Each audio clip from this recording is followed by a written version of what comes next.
He's Jamie Hunt. He's Pat Heath. And we are at ESP Europe in Berlin. Great showroom. We're going to give you a walkthrough today of a song that we've written in the style of Iron Maiden.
Maiden were one of my bands, big time growing up, and thinking about their little idiosyncrasies or the things they do, there's a few fairly obvious ones, aren't there? Sure, well obviously there's always been at least 2 guitar players on rhythms and leads, so you get lots of twin guitar stuff. Obviously more recent times, 3 guitar players, so triple harmony leads. So that's a nuance that we have to look at for sure. Steve Harris and the way that he plays bass then starts to trigger all those different GALLOP rhythms that we hear without the different tracks. So we have to talk about the GALLOP rhythm, etc. So in terms of key though, I think that's another important area. So I mean, which key are we going for and why? Well, we've approached this really in open strings really, because it's accessible for guitarists and bass players to write in. E as well, I mean D sometimes. The other thing about the open strings is that when you hit a chord, you know, at the start and the end of the song, it's right down on our neck. It just sounds huge. Yeah, exactly, so Great it's very guitar key. A's and E's, always good for guitar. A's and E's, awesome.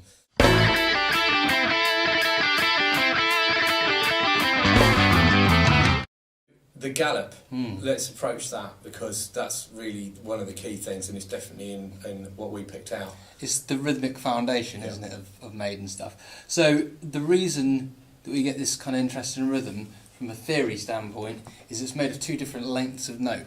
You get an 8th note or a quaver, which is worth half a beat, and then you get 2 notes that follow that are both worth half the duration of that quaver or 8th note. So you've got a note that's half a beat and 2 notes that are worth quarter of a beat each, back to back, which make your entire beat. So that would give you, if you're going to count that, it'd be 1 and 2 and 3 and 4 and which picking wise, at most speeds that you play, that will be down, down, up, down, down, up. So if you think about why that's called the GALLOP, and or the themes that Maiden write about, often going to war and things like that, it's the kind of gallop into war on horseback, isn't it? Yeah. Totally. Ride into war kind of sound, and it totally makes sense with that. Off we go to war, right? But if you slow that right down and think about tracks like maybe like things that Dio's done.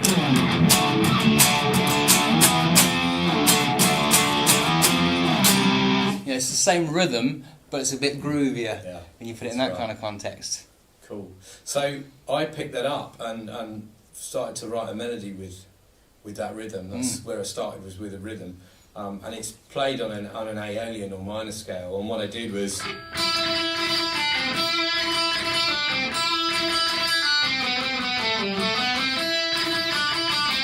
reminiscent of a lot of Maiden songs through the ages. Kind of hear that trooper vibe coming through. That's right, exactly. So I started with that and then gave that to you, and you harmonised it, didn't you? Yeah. So coming to that point. So when you've got 2 lead guitar players, you could double and play the same notes, and that would sound a certain way. But part of making a song sound big and rich is to think about the registers that you can use. Now, you're playing the same thing, I'm going to double the same rhythm, but we're taking that A aeolian or A natural minor scale that we're working from here, and I'm going to move up to 3 notes in the scale and play it from that point. So, my figure would be same sound, but with these notes.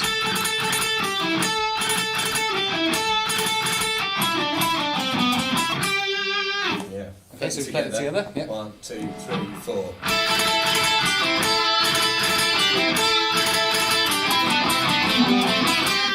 Instant Maiden, right? Instant Maiden.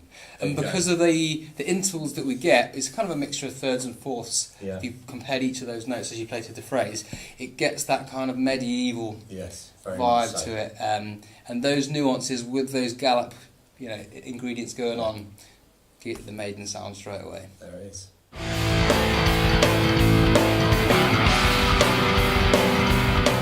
We need some chords. Always need chords. Always need chords in a Maiden song, and you can start with power chords because it's what they do. And it works with crunchy distorted guitars. Crunchy distorted guitars. Yeah. So we'll go with the A. Yeah. What do you do after that? What's the chord progression? Well, I go from that A, then I move up to a C power chord at the 3rd fret, but then I shift into something slightly different because I want to outline the sound of a G chord, but instead of kind of going to that chord shape, because that would break away from that power chord vibe, what I'm doing is taking my C power chord, which is the notes C and G, dropping the root note, that note, down 1 fret and keeping that high note where it is, we get this sound. Now what that's actually doing is the higher note that was the 5th, the G, the 5th of C, becomes the root note of the G chord.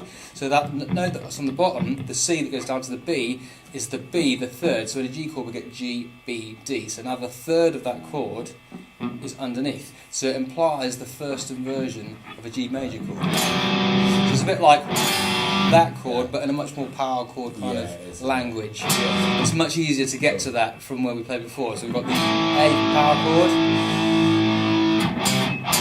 We get this really nice subtle shift of harmony as we play through. Then we go back to the C power chord, down to an F power chord, so 1st fret of our low E string. We bounce off of that C power chord 1 more time, and then down to a G power chord, 3rd fret of our low E string. So I played the same thing, but an orchestrated version, and what that means is I played parts which are the same chords but higher up, which you can do with 2 guitars. So I started with the A. Now I played the G that Jamie was playing here, but here. Alright, and you'll see that's the upper part of the G major chord. Right. Alright, so just picking up notes within it. And then to the F, whereas Jamie's playing, I'm playing, and then back to the G chord. Excellent. Picking up those different registers, we could double each other and play the same thing, but that will sound like a little bit one-dimensional. Yeah. So by adding these extra inversions against it, which Maiden do all the time with the multiple guitar players they've got in the band, it just creates that much richer texture and interest within, it's pretty straightforward chord progression. Let's do it together. Yeah. 1, 2, 3, 4.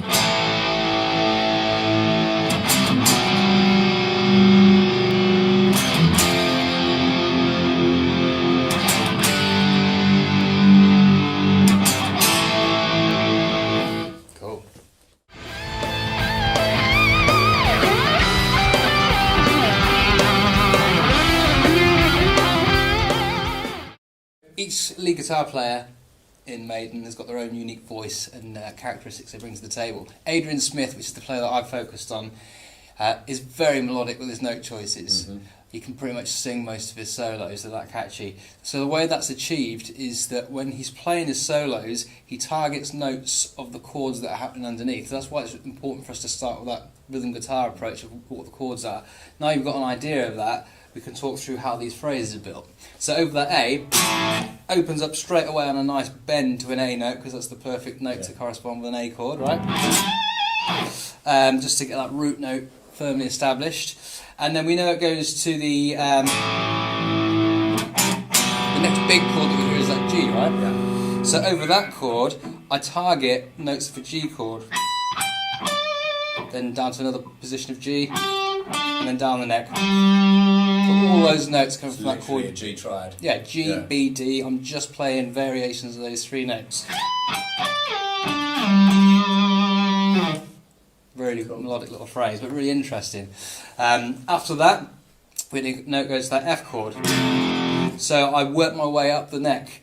Think about the notes in that chord, F, A, C. Now I've hit lots of root notes, so now I want to target something more interesting. So I'm going to think about that A note, the third of that F chord. So I'm going to work my way to that. So I just work my way up the third string.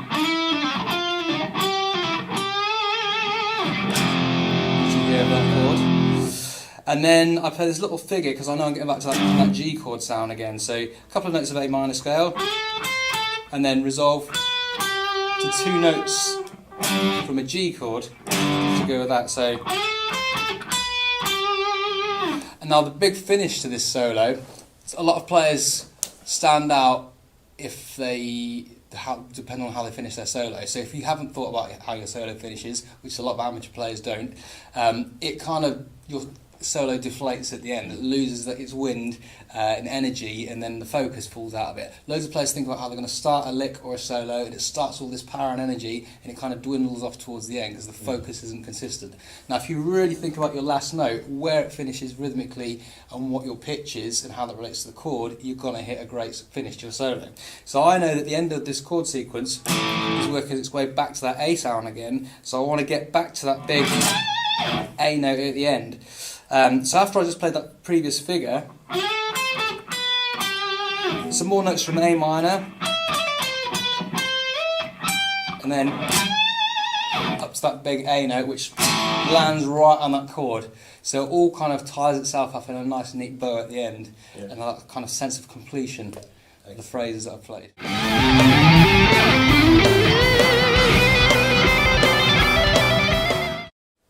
So I took the Murray side of things, and I mean the first thing I did actually was switched to the neck pickup because I mean predominantly a Strat player and does use that tone quite a lot. And I began because Jamie was up high at the bottom, so I started moving up a pentatonic scale, A minor pentatonic.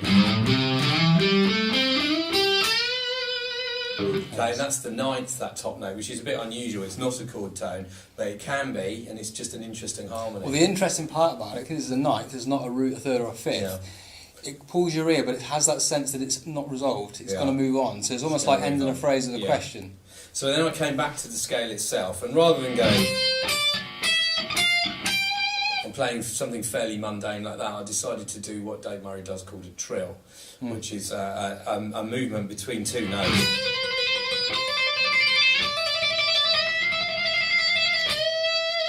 And then into a blues bend. What's brilliant about that is, like we saw, it's built from a simple principle of moving up the scale. But by putting those trills in from the note beneath on the scale, you get that energy and ferocity into the solo. But it doesn't melt your brain as to how you got there. You haven't got to learn oodles of scale shapes and have an uber technique to be able to drop that into your own solos. But you can do Gary Moore lick next. And Murray's so blues based, isn't he? He just really digs that sort of neck pickup blues sound. But it is nice to end on some fireworks, and Murray does have some.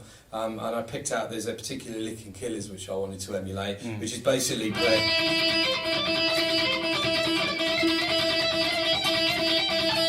And we basically built that up towards the end, and then finally.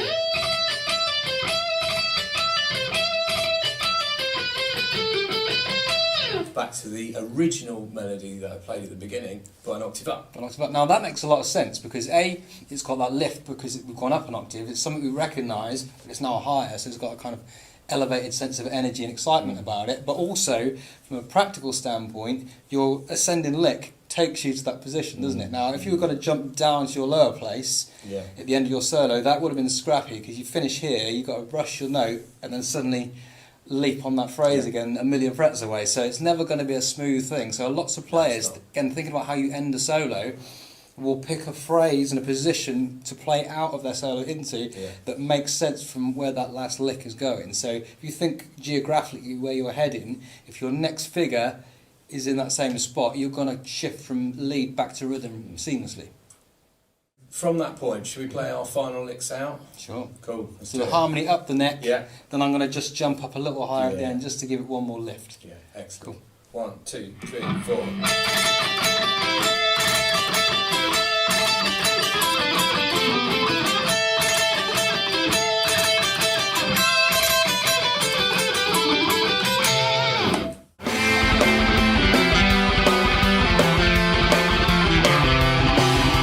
So we've been Maiden for a day, and basically what we've done is we've dissected 10 years of their career really, and pulled out the bits that we can hear, but you need to do the same with your own ideas.